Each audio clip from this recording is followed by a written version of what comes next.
Je bénis aussi Dieu pour un bon mari que Dieu m'a donné.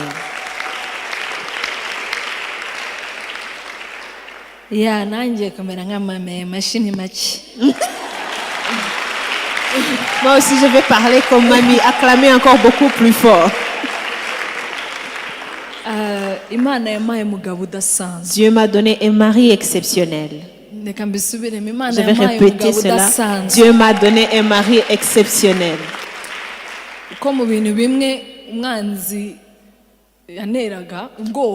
Parce qu'une des choses dont j'avais peur à cause de l'ennemi, c'est, je dis quand j'étais encore célibataire, je me demandais, est-ce que tu vas me donner un mari que nous avons une attente dans l'esprit, dans l'âme, partout? Toi, jeune homme, jeune fille qui est ici, je le prie pour toi au nom de Jésus-Christ. Servir avec ton mari, avec ta femme. De quoi, pas n'importe quoi, mais que vous serviez ensemble. Savoir que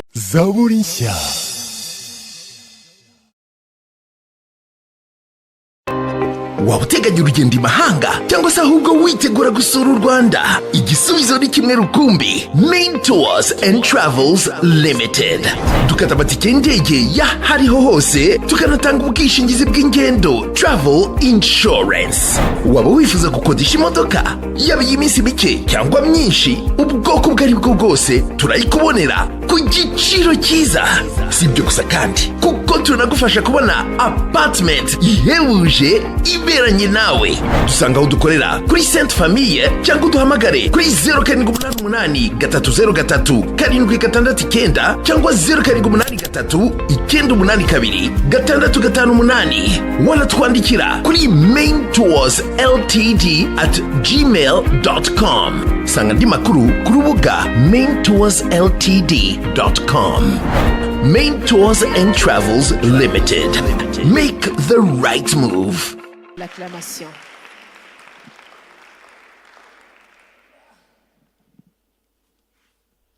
Alléluia. Alléluia. Alléluia. Alléluia. Nous allons prier pour elle. Dieu, nous te disons merci car tu es un très bon Dieu. Merci d'accepter d'utiliser le pasteur Esther dans un temps pareil. Que ce soit toi qui parles. Nous allons t'écouter à travers elle pour qu'on puisse être rafraîchi, reconforté. Utilise-la comme un objet de valeur car tu es un bon Dieu. Ta sagesse, ta force et ta grâce puissent la couvrir. Nous le demandons au nom de Jésus-Christ. Amen. Alléluia. Amen. Vous pouvez embrasser votre voisin. Kamwifuriza icyumweru cyiza nubwo tumaze kugitangira. Yeah.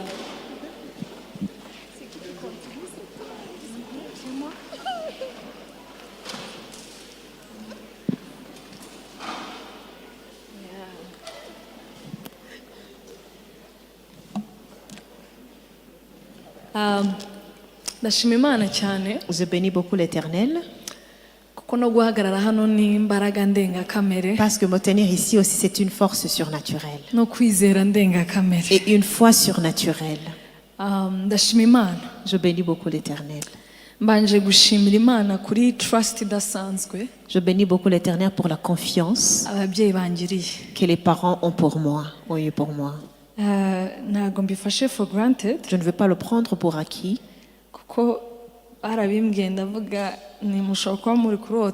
Parce que quand ils me l'ont dit, j'ai dit peut-être que vous rêviez ou c'est une blague. Mais ceux qui connaissent Daddy, vous savez très bien qu'il blague très peu de fois. La plupart, il est plus sérieux qu'il s'en moque, quoi. Alors moi j'ai pensé qu'il blaguait. Je dis oui d'accord. Alors j'ai continué avec la même blague. Et la blague est devenue réalité. Et j'ai eu très peur. Et je lui ai dit, Daddy, vraiment, vraiment. Une femme qui vient juste d'enfanter. Je sais, il y a une foi, mais il y a encore une foi qui est surnaturelle. Je ne peux pas vous mentir, il y avait une très grande peur. Même si je suis appelée l'agent d'être délivré de toute peur. Mais j'ai béni beaucoup l'Éternel pour eux. Et pour la confiance qu'ils ont eue pour moi. Oui, vous pouvez acclamer pour eux encore une fois. Je n'ai pas prié une autre prière, je disais Dieu, c'est toi qui as dit à Daddy.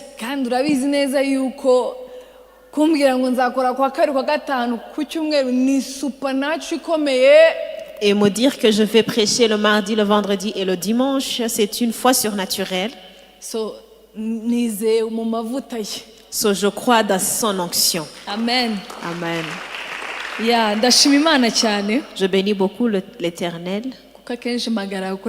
The last time, I guess, the last time la dernière fois que je me tenais ici en train de prêcher, spécialement sur cet hôtel, je parlais en anglais. Et que vous m'attendez ou pas, c'était en anglais. Il y a beaucoup de liberté. Mais quand tu enseignes en Kinyarwanda, ce n'est pas vraiment facile.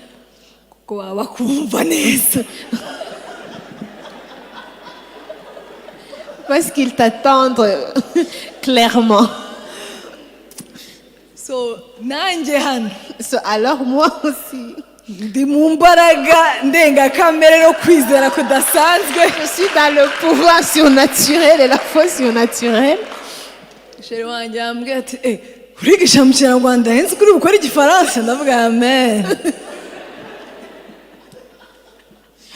Mon mari m'a dit, oh, tu vas enseigner en Kinyarwanda. Je pensais que tu allais en français. Je disais, ah bah, j'ai dit amen. Alors je bénis beaucoup l'Éternel. Nous avons aussi depuis, ça fait déjà 2 mois et demi, probablement 3 mois. Dieu nous a fait beaucoup de bien. Vous pouvez vraiment acclamer pour Dieu.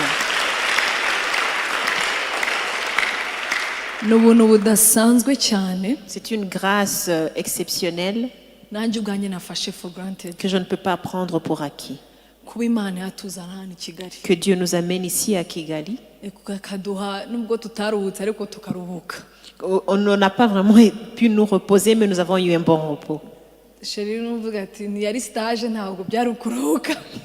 mon mari qui dit toujours que c'était un stage, ce n'était pas question de vacances. Et je bénis beaucoup l'Éternel pour cela. Je bénis aussi Dieu pour un bon mari que Dieu m'a donné.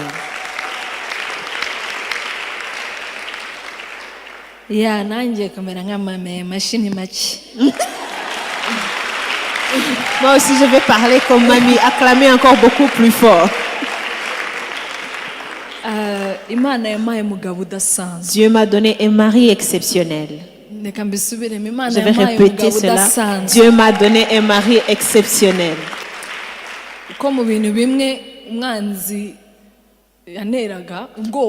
Parce qu'une des choses dont j'avais peur à cause de l'ennemi, c'est, je dis quand j'étais encore célibataire, je me demandais, est-ce que tu vas me donner un mari que nous avons une attente dans l'esprit, dans l'âme, partout. Spécialement que j'étais en train de servir Dieu à temps plein avant même quand j'étais toujours célibataire. Parce qu'il aurait pu dire servir Dieu à temps plein, nous avons besoin de travailler. Mais j'ai béni beaucoup l'Éternel pour sa vie.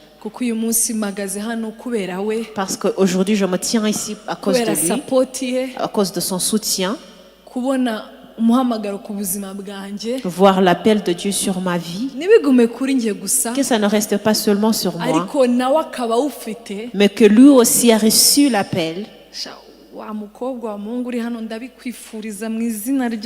Toi, jeune homme, jeune fille qui est ici, je le prie pour toi au nom de Jésus-Christ.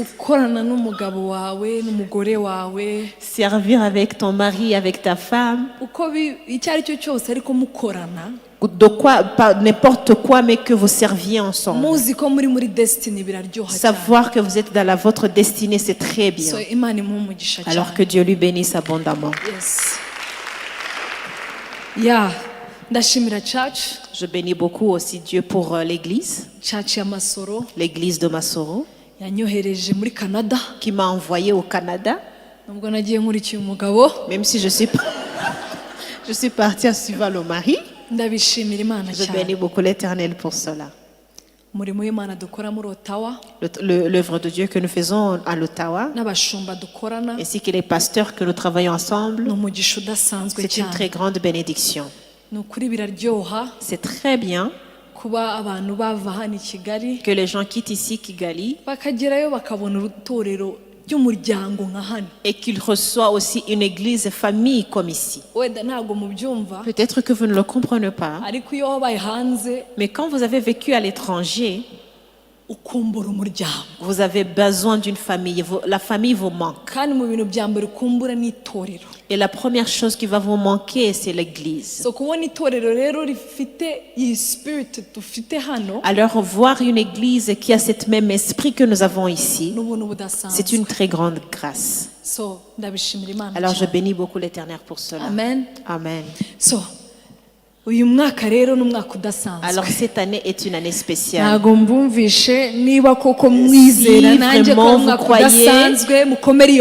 Si vraiment vous croyez que c'est une année exceptionnelle, acclamez très fort pour le Seigneur. Il y a quelque chose qui est spécial que Dieu va faire cette année. Parce que ce thème,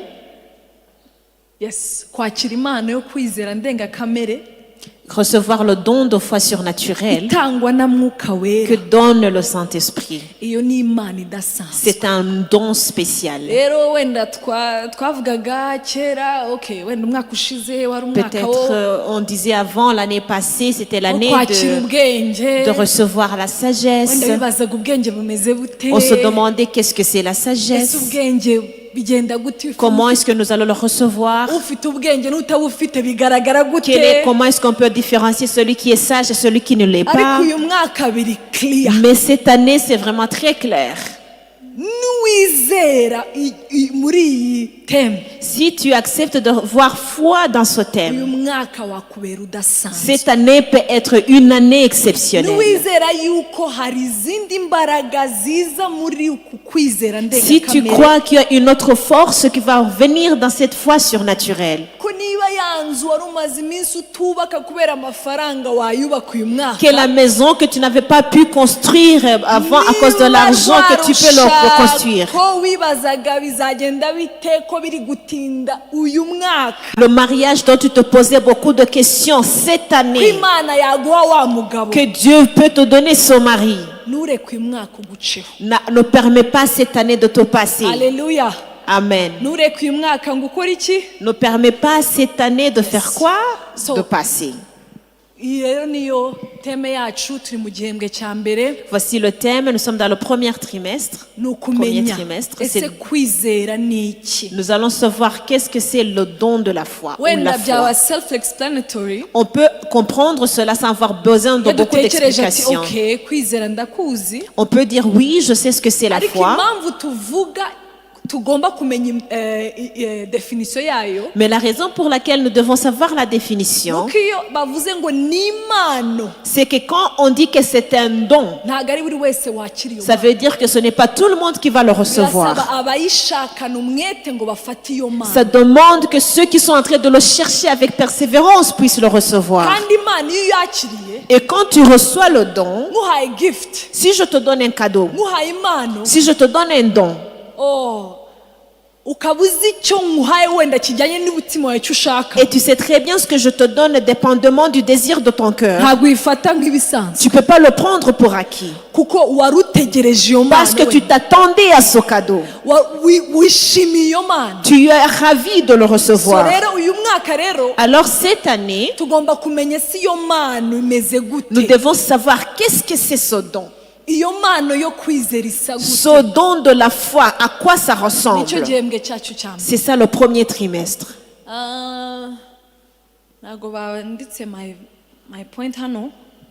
Les points que je voulais partager. La foi est un don qu'on reçoit de Dieu. Ce n'est pas seulement la foi. Parce que nous le voulons ou non, il y a quelque chose dont tu places ta foi. Et la différence va être tu crois ou tu as la foi dans le bon ou le mal. Mais celui qui a foi en Dieu, c'est un don. Parce que ce monde nous montre que si tu ne crois pas dans ces choses qui sont tangibles, dans les choses qui sont visibles, ce n'est pas vraiment la foi. On doit d'abord voir quelque chose avant de faire confiance. On doit d'abord le voir avec les yeux pour pouvoir le recevoir. Alors ici, nous ne faisons pas seulement confiance pour seulement le voir. C'est Dieu qu'on ne peut pas voir tangible, physique. Mais celui qui lui fait confiance, qui a foi en lui, va le voir. Va le voir et va pouvoir le toucher. C'est ça le don dont nous parlons. Parce que ce monde va nous donner beaucoup de défis, de contradictions. Mais celui qui reçoit ce don, il y a d'autres types de yeux que tu vas utiliser pour voir. Il y a une autre sorte de courage ou de zèle que tu vas recevoir parce que tu as confiance en Dieu. Tu te tiens devant les personnes parce qu'il y a une sorte d'assurance que tu as en Dieu. Alors ce don fait que nous voyons que ce qui n'est pas comme si ça a été. Avoir foi dans le doute de le voir s'accomplir. Ça fait deux choses déjà. Il y a voir ce qui n'est pas. C'est d'avoir la confiance ou de faire avoir la foi en s'assurant sûrement que tout ce visiblement ça semble que ça ne va pas s'accomplir, mais il y a la foi comme si ça va s'accomplir. Et troisièmement, ce n'est pas seulement faire confiance juste comme ça. Parce qu'aujourd'hui on va vous dire reçois ton mariage. Je le reçois. Et tu vas à la maison. Et je l'ai reçu. Ça fait 5 ans, je l'ai déjà reçu. Je l'ai reçu. Le troisièmement, c'est de faire un pas. La foi ne va pas seulement rester en l'air. Daddy a dit ceci, Daddy a dit ceci et cela. Mais il est en train de dire, Dieu, j'ai reçu cette parole. Je vais faire un pas pour pouvoir marcher dans cette parole. C'est ça la troisième chose. Parce que l'ennemi veut qu'on reste seulement en l'air. Et c'est très bien que si ça reste en l'air, toi aussi tu vas rester en l'air. Tu ne vas pas vraiment recevoir quelque chose de tangible. Mais cette chose de faire un pas demande une foi surnaturelle. Dire que tu vas payer la salle avant même d'avoir un fiancé, c'est un pas de folie. C'est un pas qui va même permettre aux gens de t'insulter.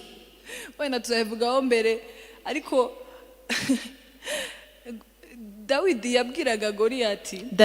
à Goliath, David disait à son grand frère,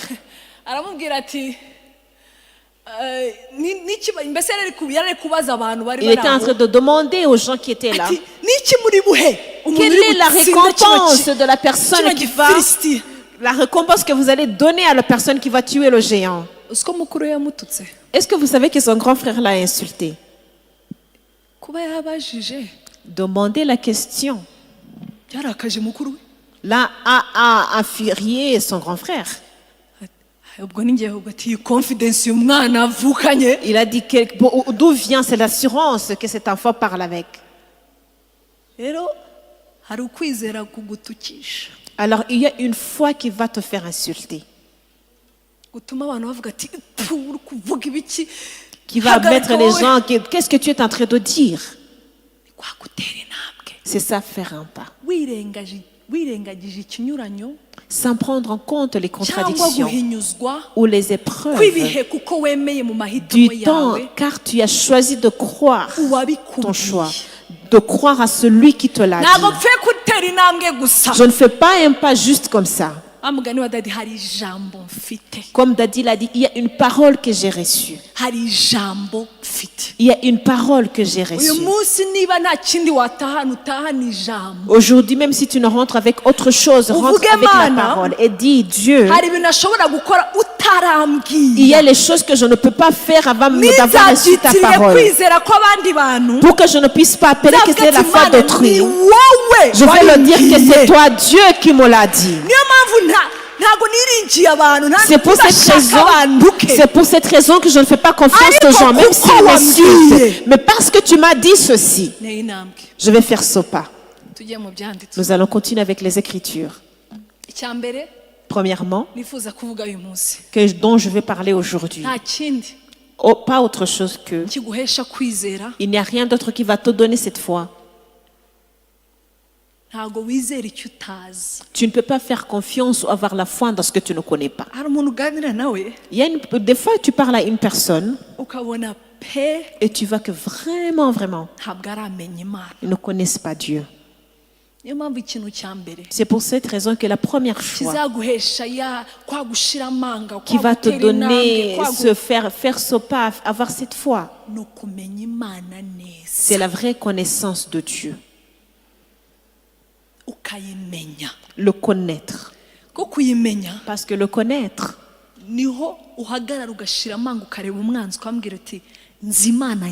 de là tu vas tirer l'assurance et regarder l'ennemi et lui dire, je connais mon Dieu. Nous allons continuer avec les Écritures. Ici on nous dit, Psaume chapitre 9 verset 11, ceux qui connaissent ton nom. Ceux qui connaissent qui? Ceux qui connaissent quoi? Vont faire quoi? Ce qui veut dire que ceux qui connaissent pas le nom vont faire quoi? Ceux qui connaissent pas son nom, qu'est-ce qu'ils vont faire? Tu ne peux pas faire confiance dans un nom que tu ne connais pas. Tu dois d'abord la savoir. Tu dois savoir que le nom œuvre, que ça connaître pour avoir confiance. Ça veut dire que ceux qui connaissent ton nom se confient en toi. Car toi, ô Éternel, qu'est-ce que tu fais? Qu'est-ce que tu ne peux pas te faire? Qu'est-ce que tu ne vas pas abandonner? Qu'est-ce que tu n'abandonnes pas? Qui est-ce que tu ne vas pas abandonner? Ce qui est triste est que tu te bats toujours contre la connaissance de Dieu. Tu ne connais pas la force, le pouvoir qui est dans le nom de l'Éternel. C'est pour cela que faire confiance à lui est beaucoup plus difficile. C'est pour cela que les paroles vont rester en l'air. Parce que tu ne connais pas ton Dieu.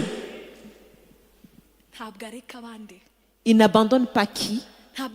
Il n'abandonne pas qui? Tu sais bien que l'ennemi aussi, il sait le pourcentage de ta connaissance de Dieu.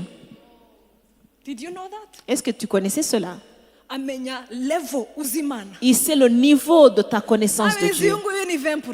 Oh, je sais, celui-ci c'est seulement 20%. C'est pour cela que que tu mets tes problèmes, tes défis devant. Parce que les 20% va rester toujours le 20%.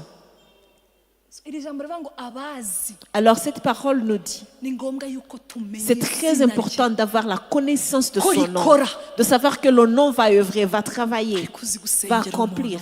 Tu sais prier pour la personne et tu vas envoyer au nom de Jésus-Christ. Et tu attends.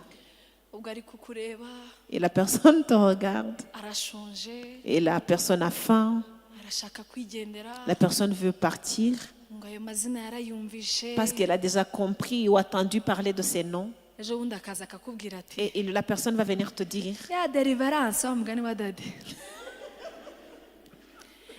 la délivrance n'a vraiment pas été accomplie. Ça n'a vraiment pas agi. On continue à parler du sang de Jésus-Christ. Elle va te convaincre qu'elle connaît ce que c'est. Mais sa vie manifeste la marque de cette connaissance. Alors aujourd'hui, fais tout d'avoir la connaissance de son nom qui va agir.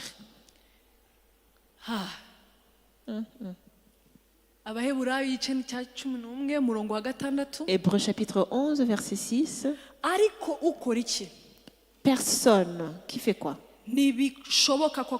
Personne ne peut plaire à Dieu s'il ne croit pas. Je vais répéter ceci.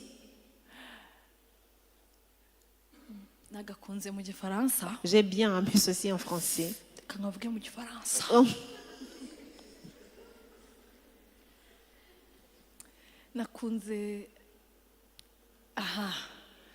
Personne ne peut plaire à Dieu s'il ne croit pas.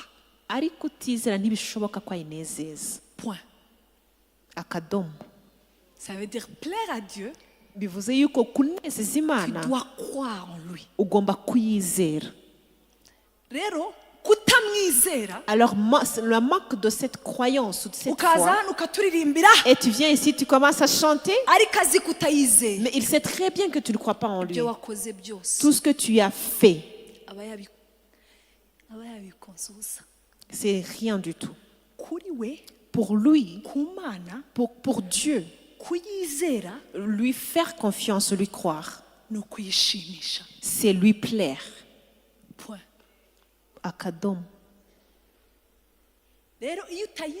Alors quand tu ne crois pas en lui, je vais ajouter, tu l'insultes.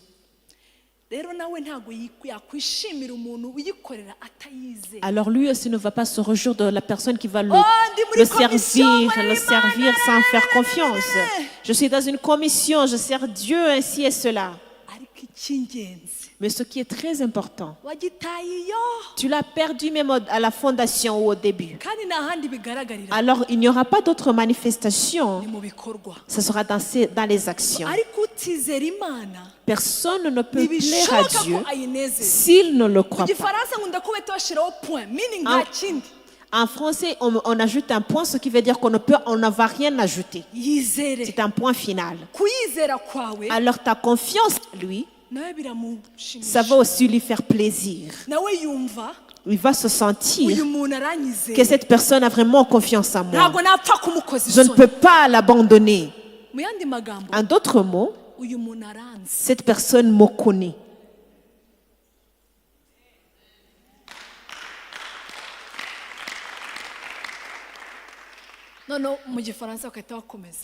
Et en français, on va continuer à dire. Celui qui s'approche de Dieu doit croire ceci.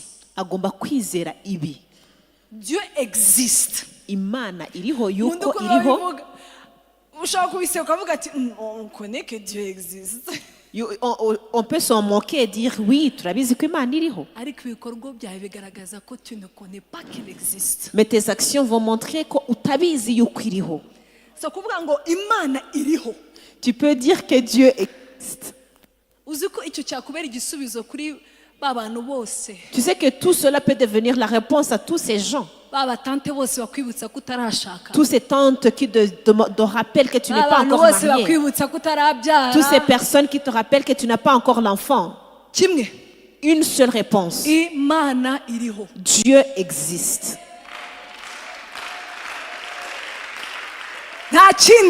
Rien d'autre. Point final. Dieu existe. Oh, tu sais ce qui s'est passé ainsi, ceci ne marche pas. Les business ne marchent pas. Dieu existe.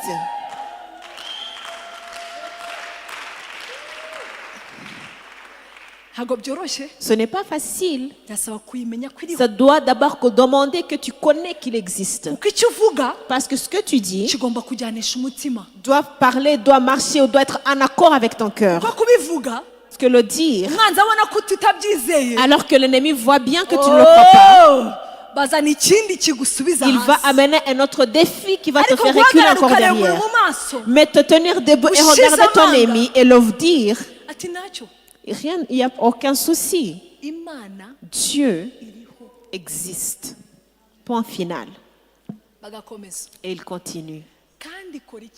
Qu'est-ce qu'il va faire? Il récompense ceux qui le cherchent.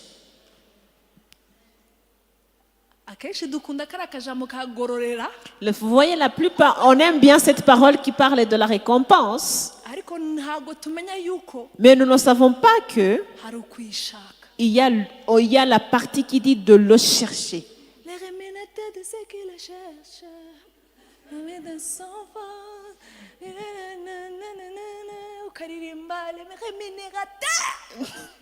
Et tu chantes, tu continues à chanter qu'il va te récompenser à Zaguhemba. Mais tu ne le cherches pas. Et tu cherches ce que tu connais.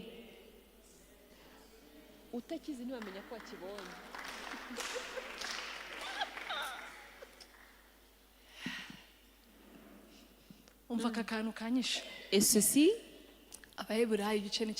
en Hébreux chapitre 3, verset 12. Prenez garde, frère. Prenez garde que quelqu'un de vous n'ait un cœur mauvais. Et voici comment on va définir ce mauvais cœur. Un cœur mauvais au point de se détourner du Dieu vivant ou incrédule.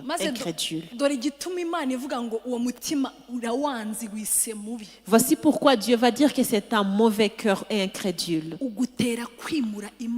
au point de se détourner du Dieu vivant. Du Dieu vivant. C'est un cœur qui ne le fait pas confiance. Tu prends Dieu, tu le mets comme ces fleurs ici. Et tu dis, Dieu, agis et je vais voir. Tu n'es pas capable de le faire. Alors essaie encore. Tu l'as déménagé, déplacé. Et quand tu l'as déplacé, je vais vous dire un secret. Lui aussi ne va plus agir.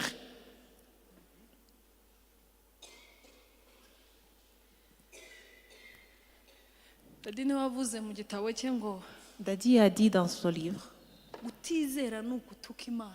le manque de confiance, de ne pas avoir fait foi en Dieu, c'est une insulte contre Dieu. Il avait raison. Parce que pour Dieu, tu ne peux pas l'approcher sans croire qu'il existe. Alors ne pas le croire. Il regarde ton cœur et l'appelle mauvais. Et voit un cœur incrédule. Imagine, tu as passé 5, 10 ans en priant et que chez toi on t'appelle un intercesseur alors que tu ne crois pas en lui, en Dieu. Imaginez-vous, je vais vous demander, qui est dans la perte? C'est Dieu ou c'est toi? Ces 5, 10 ans, qui va les perdre? C'est Dieu ou c'est toi? Vous ne voulez pas me répondre. Parce que je vais dire c'est moi. C'est difficile de le dire.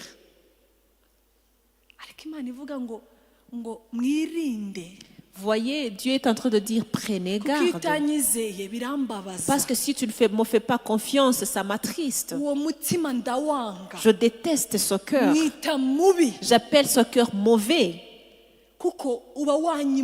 Parce qu'il s'est détourné de moi, m'a déplacé. Tu me mets à ton niveau. Tu me mets au niveau des choses tangibles, physiques. Tu me mets au niveau de ce que tu vois physiquement. Alors que je suis un Dieu vivant. Je suis un Dieu éternel. Je ne suis pas un Dieu de ce temps présent. Alors me déplacer ou se détourner contre moi va me limiter dans l'œuvre que je peux faire.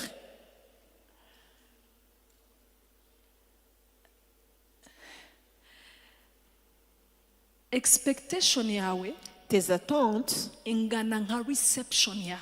va être en accord avec ta réception. Donc la façon dont tu t'attends que Dieu va agir et la façon dont il va agir. Alors ce que tu désires de Dieu, quand c'est très bas en niveau, alors ne vous manquez pas de Dieu.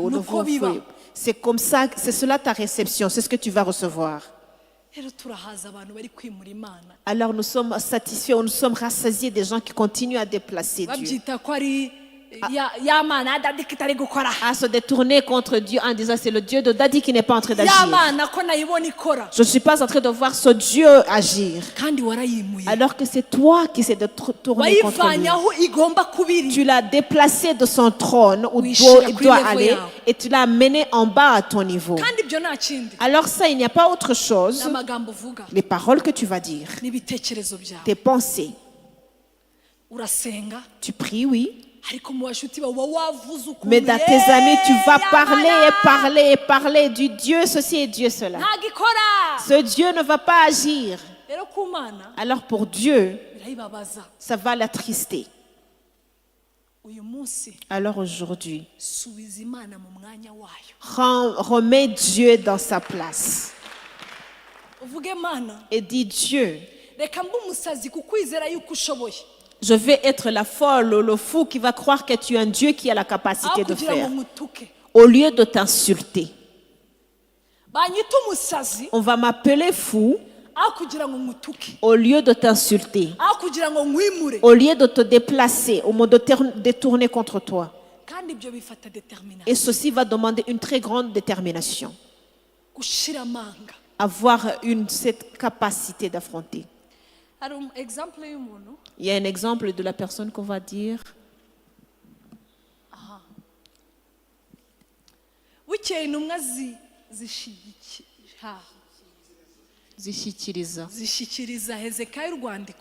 Ézéchias prit la lettre de la main des messagers et l'a lu. Et il l'a lu. Ézéchias, il monta à la maison de l'Éternel et la déploya devant l'Éternel en disant Dieu.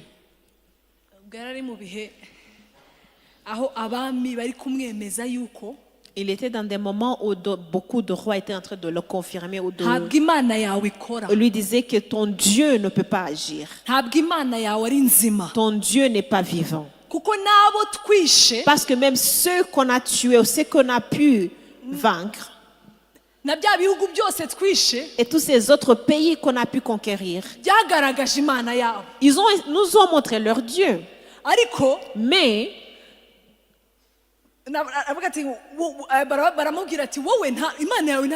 Mais ton Dieu ne va pas agir. Alors voici ce qu'il a fait. Il a pris la lettre qu'on lui avait envoyée. Il a pris ses insultes et il les a déployées devant l'Éternel. Et il a dit. Ézéchias pria, il adressa cette prière. Éternel Dieu d'Israël, assis sur les chérubins, c'est toi qui es le seul il y a une façon dont tu dois parler à Dieu et que tu commences à le chatouiller. Et tu lui dis, tu es le seul Dieu. Il n'y a aucun autre Dieu que toi. Vous savez, vous aimez les compliments. Dieu aime aussi les compliments. Dieu aussi veut savoir. Je veux que tu saches qui je suis. Et il dit, Dieu éternel, Dieu d'Israël, assis sur les chérubins, c'est toi le seul Dieu. Tu es le seul Dieu. Le seul Dieu de tous les royaumes de la terre. Peut-être que les autres ont leur propre sauveur. Mais toi, ce que tu vas faire, c'est toi qui as fait les cieux et la terre. Et ça, c'est moi qui vais ajouter. Et cette personne qui m'attaque, tu l'as aussi créé. Tu es au-dessus. Tu es au-dessus de tout. Il n'y a aucun autre Dieu. Peut-être qu'ils ont leur propre Dieu. Mais leur Dieu n'a pas créé le ciel et la terre. Et comme ils ne l'ont pas créé, je vais continuer. Éternel, incline ton oreille et écoute. Et fais quoi? Et fais quoi? Et fais quoi? Et écoute mes cris, écoute plein, donne l'oreille à mes cris. Écoute tous ces insultes qui t'ont insulté. À qui ont-ils insulté? Éternel, ouvre tes yeux et regarde.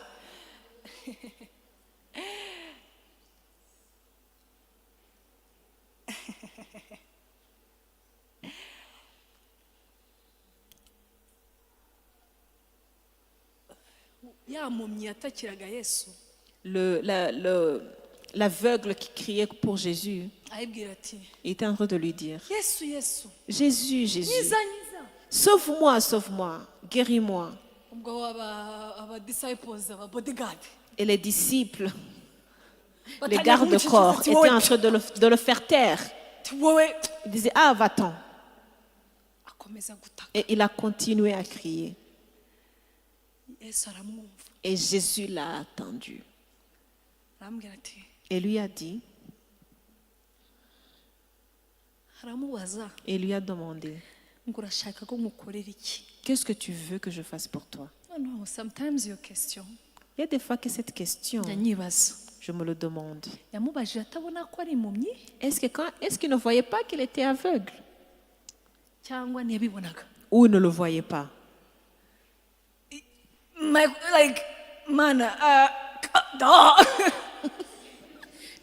Dieu, tu vois, tu peux voir. Je ne vois pas. It's clear. Tu peux le voir, je ne vois pas.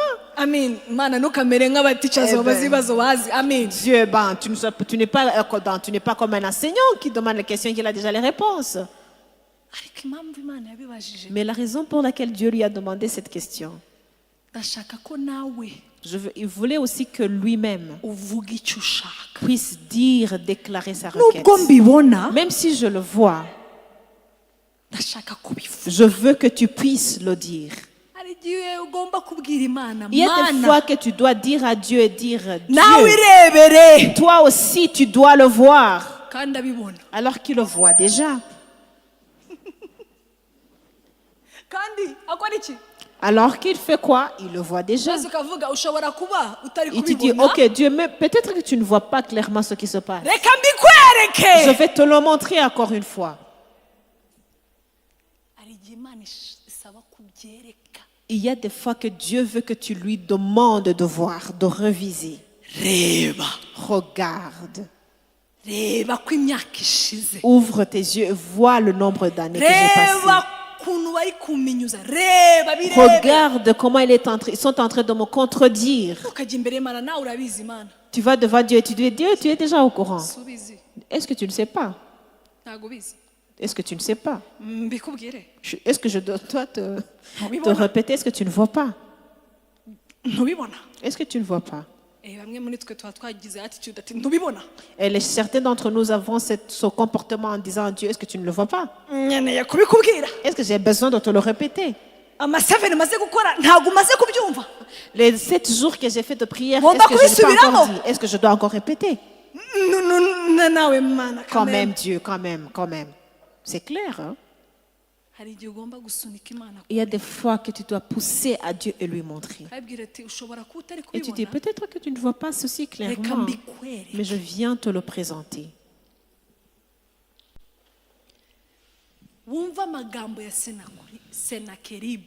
Attends les paroles de Sankérib qui a envoyé pour insulter le Dieu vivant. Il est vrai, ô Éternel, que les rois d'Assyrie ont détruit les nations et ravagé leur pays. Peut-être qu'ils ont leur propre Dieu. Je ne vais pas nier cela. Et qu'ils ont jeté leur Dieu dans le feu. Mais ce n'était point des dieux. C'était des ouvrages de main d'homme, du bois et de la pierre. Il y a les gens qui vont te faire convaincre, que ce que tu as, ils en ont de pareil. Que ce qu'ils désirent, ils ont déjà reçu. Qu'est-ce qui va s'ajouter? Quel est l'ajout qui est là? Mais ce qui n'a pas Dieu au centre va être détruit. Ça va être exterminé. Et ils les ont anéantis. Maintenant, Éternel notre Dieu. Éternel notre Dieu. Éternel notre Dieu, délivre-nous de la main de Sankérib. Et que tous les royaumes de la terre sachent que toi seul es Dieu, ô Éternel. Peut-être qu'ils l'ont entendu parler, mais ils ne te connaissent pas comme je te connais. Alors c'est nécessaire que tu puisses te montrer, te manifester, pour qu'ils puissent savoir le Dieu que je connais. Alors il y a des fois que tu dois dire à Dieu, Dieu, je suis fatigué. J'en ai assez de choses qui ne changent pas. J'en ai assez de gens qui t'insultent à cause de moi. Oh, le Dieu de Massas dont tu as fait confiance. Je suis fatigué. C'est nécessaire au Dieu qu'ils puissent savoir le Dieu que je connais. Peut-être qu'ils ont entendu parler de toi. Mais ce que je désire que tu fasses pour moi, qui est dans ton plan, va se manifester devant toi. Le Dieu que j'ai connu.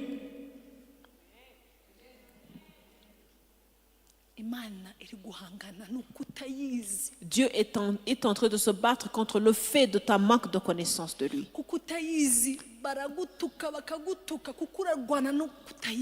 Parce que tu ne le connais pas, on continue à t'insulter parce que tu ne le connais pas. Tu dois arriver à un moment et changer tes paroles. Et tu dis, Dieu, ils m'ont aussi insulté, toi aussi. Est-ce que tu ne peux pas les montrer comment je te connais? Est-ce qu'ils ne peuvent pas connaître le Dieu que je connais? Pour que le Dieu, pour qu'ils puissent le savoir à travers moi. Alors il y a des choses que tu dois dire Dieu et dire Dieu, je veux que tout le monde sache de toi. Permets que ma vie devienne une manifestation de ma connaissance de toi. On se connaît. On se connaît. Il y a quelque chose dont on est d'accord, la parole que tu m'as donnée. Mais nous devons d'abord le connaître. Parce que tu ne peux pas faire connaître le Dieu que tu ne connais pas. Aujourd'hui, lève-toi et déteste de vivre la vie qui reste en l'air alors que tu connais Dieu.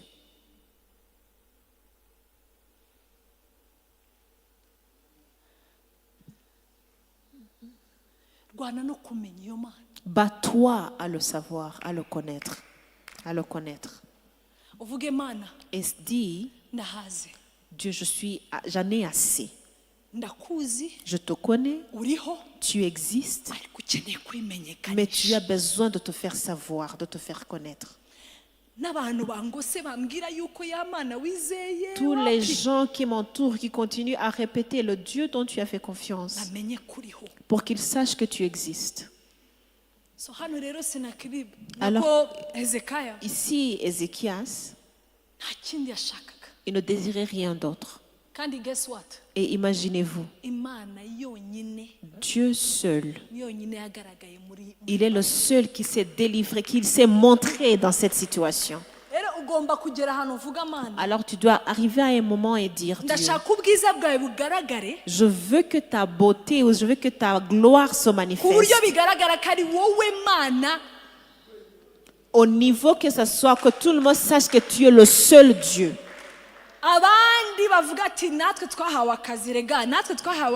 Les autres qui puissent dire, nous avons reçu du travail, nous avons reçu de mari. Qu'est-ce que tu as de spécial? J'ai un Dieu qui existe. Et des fois,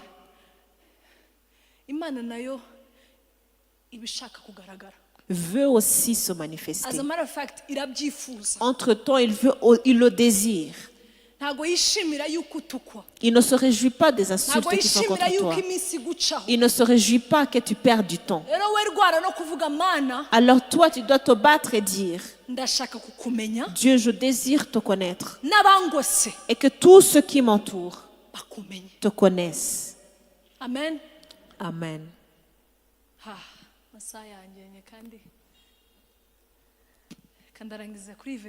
Je vais conclure sur ce verset. Et qu'il illumine les yeux de votre cœur. Qu'il fait que les yeux de votre cœur fassent quoi? Que les yeux soient illuminés. Pour que vous sachiez quelle est l'espérance qui s'attache à son appel.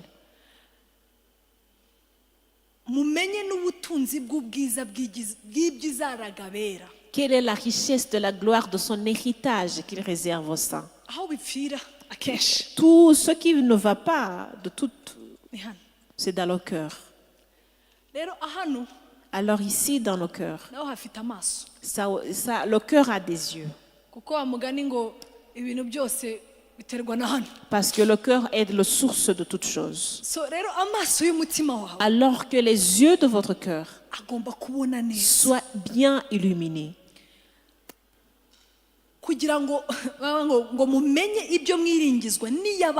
Pour que vous sachiez quelle est l'espérance qui s'attache à son appel. Il y a la foi.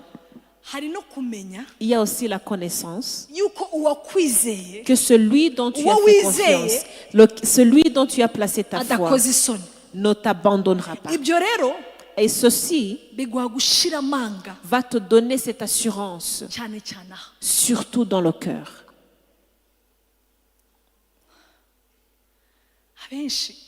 La plupart des gens,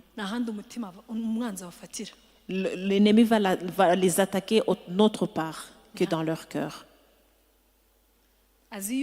Il sait très bien que ton cœur, si ton cœur voit, si ton cœur est illuminé, que tu vois Dieu comme il est, il ne pourra pas t'attaquer autre part.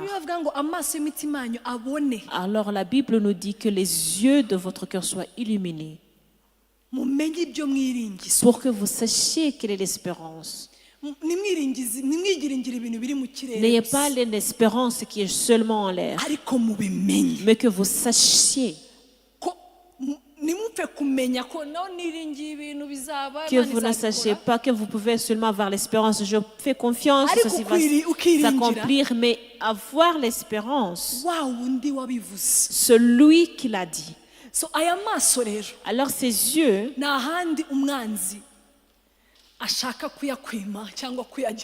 il n'y a autre part que Dieu, que cet ennemi veut l'envoyer, veut le voler, veut le prendre. C'est dans ton cœur. Tu commences avec la foi. Nous allons continuer à dire que nous allons de l'avant. Fais confiance. Et la foi.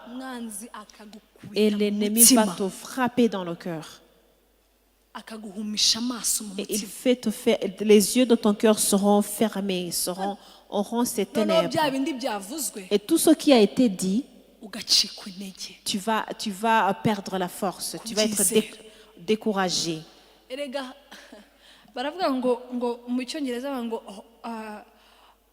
Hope deferred makes the heart sick. La foi qui est détournée va rendre le cœur malade. Kwizera kwapfuye cyangwa kwangiritse kudahari gutuma umutima urwara. Il n'y a autre part d'autre. Ton cœur, si ton cœur est malade, si le cœur est malade, est-ce qu'on a encore de l'espérance?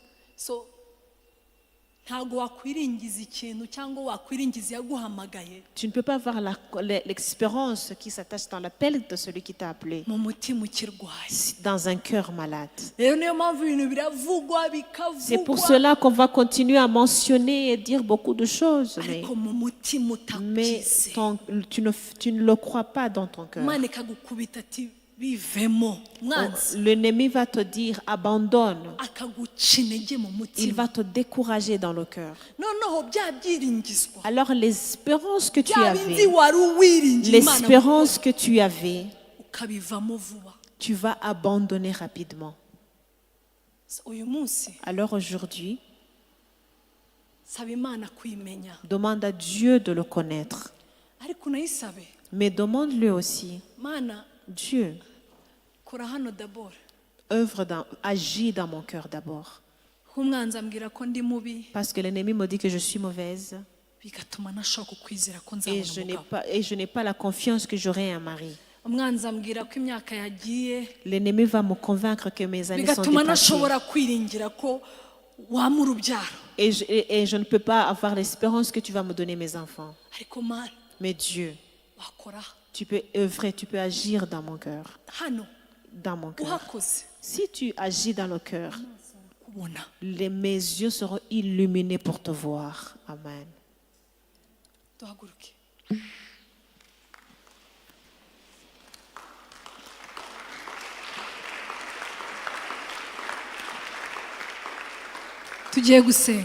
Nous allons prier. Pas pour autre chose. En disant Dieu, peut-être que je ne te connais pas et je suis fatiguée de ne pas te connaître. Je suis fatiguée de perdre beaucoup de choses parce que je ne te connais pas. Cette foi surnaturelle va me dépasser alors que je dois te connaître. Dieu, ça c'est la première prière. Deuxièmement, je ne sais pas les mots que l'ennemi t'a déjà donnés ou t'a déjà dit. Et il a aveuglé les yeux de ton cœur. Ces yeux que tu devrais utiliser pour voir celui qui t'a parlé, celui qui t'a appelé. Mais il te convainc et te dit regarde ici, regarde toutes ces épreuves, ces contradictions. Ceci est le moment de dire à l'ennemi, que toi et moi, et toutes les paroles que tu m'as chuchotées, et les paroles que tu continues à me chuchoter, je me sépare de tout cela. Et commence à demander Dieu, ouvre les yeux de mon cœur pour que je puisse te voir, pour que je puisse te connaître. Et quand je te connaîtrai, tout ce que tu me dis, je ferai confiance.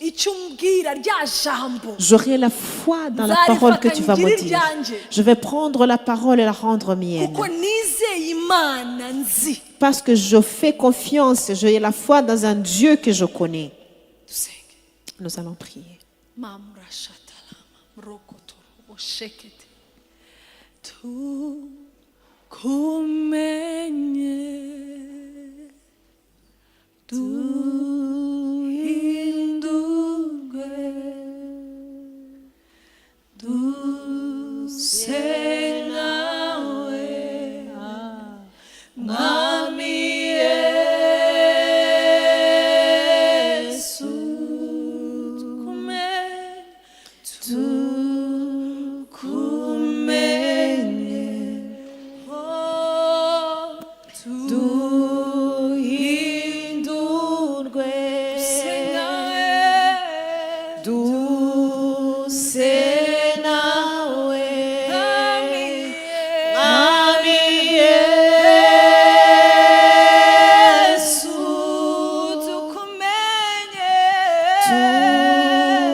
ndashaka kukumenya mwami ribo shatala mamre mandere bo shatara baba baba namenya ho byose bipfira namenya ho byose bipfira nuko nakuzi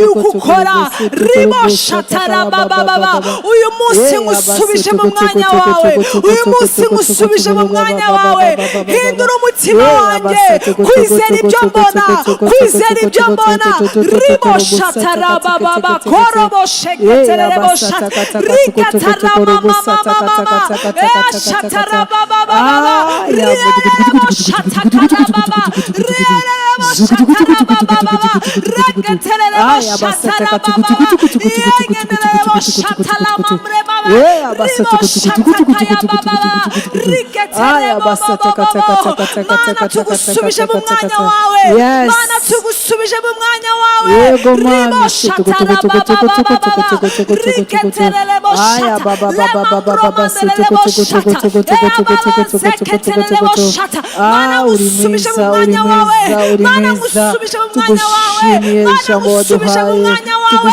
ribo shatara baba yawe yawuhindura ubwenge bwacu hindura amatwara yacu hindura imiterere yacu Jésus prend ta place Jésus prend ta place ribo shatara baba baba yaya ba shokotoro bo shakata riketere bo shatara baba baba yaya ba bo shata riketere mamre Jésus, prends ta place. Jésus, prends ta place.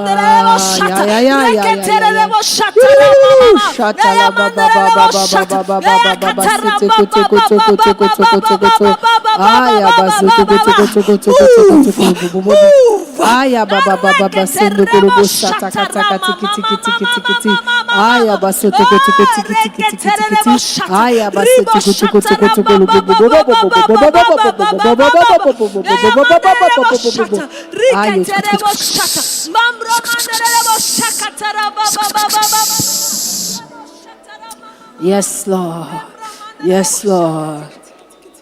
Yes, Lord.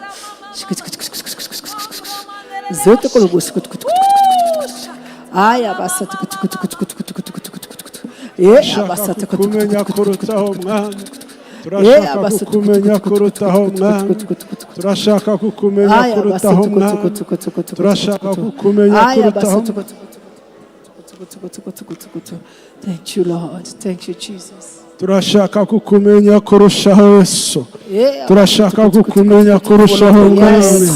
Turashaka kukumenya nanone mwami. Turashaka kukumenya nanone mwami.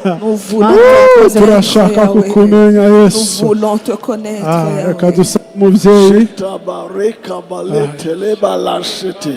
Shaya brata shakata reke felela yala breshata kafele talela ya basate kafala aya telenga lambra kamereka shete Yesu Yesu Yesu Yesu Yesu Yesu Yesu Yesu Yesu Yesu Yesu Yesu Yesu Yesu kukumenya ndako bisakla brashate makalabashete la yare bale bare bobo turawutabaza tufuza kumenya yawe Rashaya kashakatala Rashatala katarakasa Rashatala kashakaya kale Rashatara katala kale Rashatala kale Rashatala kamaya kale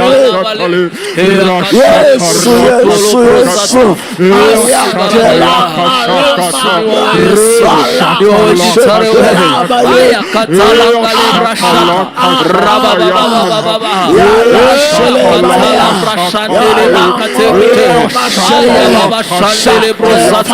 We want to know you, Lord. We want to know you, Father God.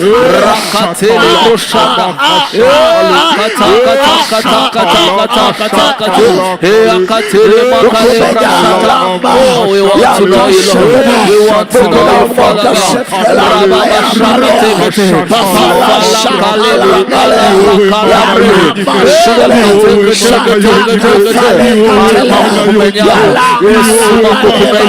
Gakiza kacu makukumenya ubuhungiro bwacu makukumenya ni wowe Yesu ni wowe ni wowe Kristo ni wowe ni wowe Gakiza ni wowe ni wowe gusa ni wowe gusa ni wowe gusa ni wowe gusa Tare ni wowe gusa Mahoro ni wowe gusa ubuhungiro bwacu ni wowe gusa teke teke teke teke teke ababa shakala brakaleba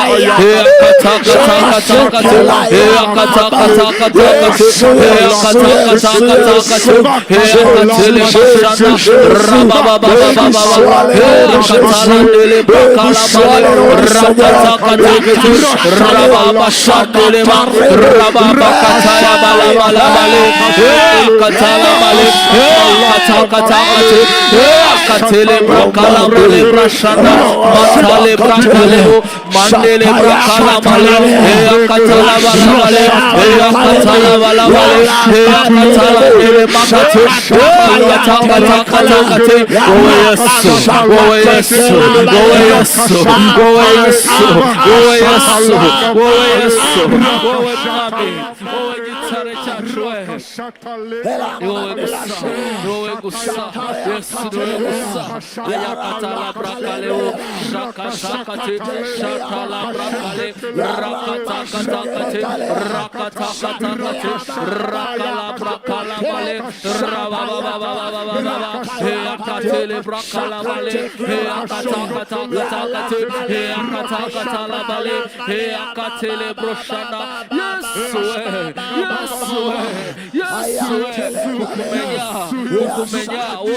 Only you, Lord. Only you, Jesus. Only you, Father. Oh, yo, la bracaleva. Kataleva kaleva kale. Katala bracala bro. Katala katekete. Kataya mala brashata. Rabakatala brekeleva. Katala bracateleva. Oh, we need your supernatural, Lord. Faith in your life, Lord. Riba shekele bracateleva. Katala galeba, kataka telebro shata, rababa katala bale, rakatala brokuruba, rendele brashata, rakatala brekelebo, pafala katakate, katala galabale, akatekete, pafala brashata, pafala brashata, pafala katekete, yes, sudamewe, yes, Kristowe, yes, Mitarewe, yes, Mahoreashowe.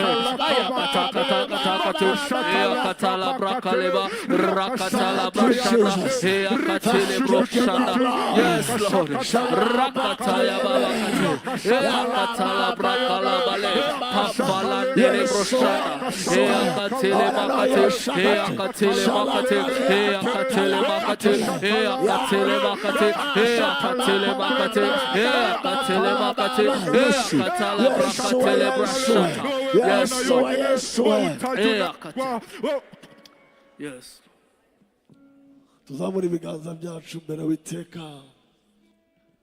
Levons notre main devant le Seigneur.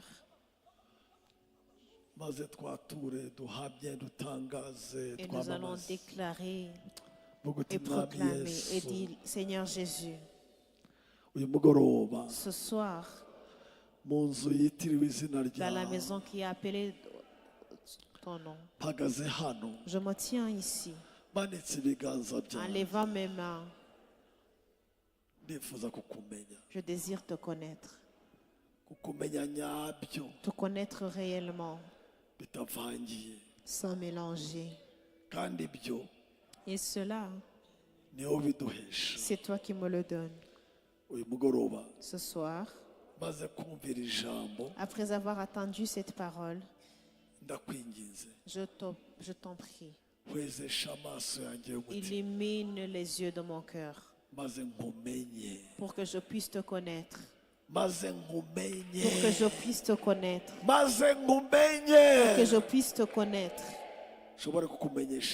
Pour que les autres te connaissent à travers moi. Le temps est venu au Seigneur Jésus. Que tous ceux qui m'entourent, tous ceux qui m'entourent, tous ceux qui m'entourent, tous ceux qui m'entourent, tous ceux qui m'entourent connaissent mon Dieu. Mana rabra shande baka mashata karek labreta shayata lekrike balaba braka. Yes, yes. Seigneur Jésus. Yes, yes. Oh yes. Seigneur Jésus. Mwuka w'isumba byose. Esprit du Saint-Esprit. Esprit du Dieu puissant. Montre-toi à ton peuple. Viens honorer Jésus-Christ au milieu de nous. Merci.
Manifest yourself.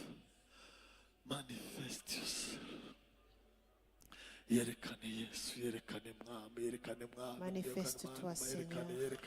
Manifeste-toi, Seigneur Jésus. Manifeste-toi, Seigneur. Manifeste-toi, Seigneur. Manifeste-toi, Seigneur.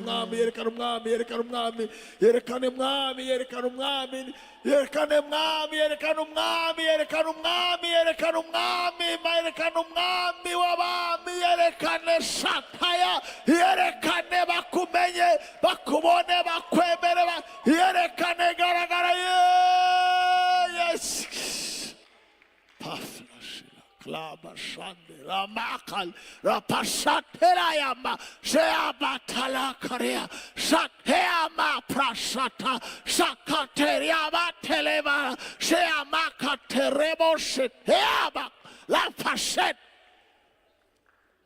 Thank you.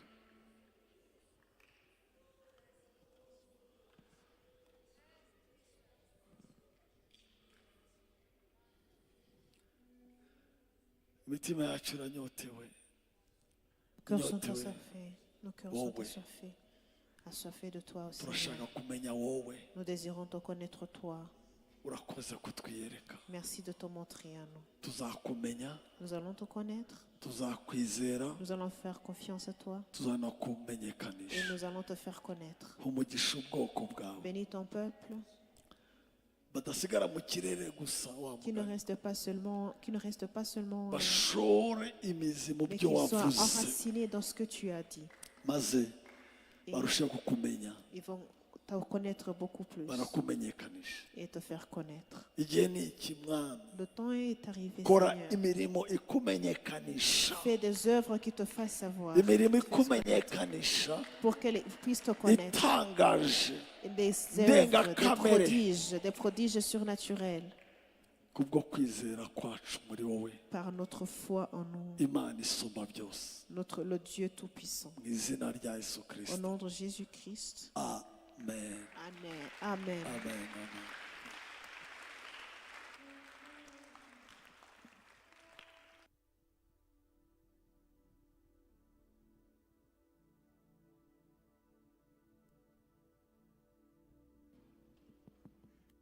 Amateraniro yacu arahumuje, reka dukomeze gusenga Imana iduhe kuyimenya kurutaho. Gahunda n'izisanzwe, ariko ku by'umwihariko mutumire benshi kwa gatanu.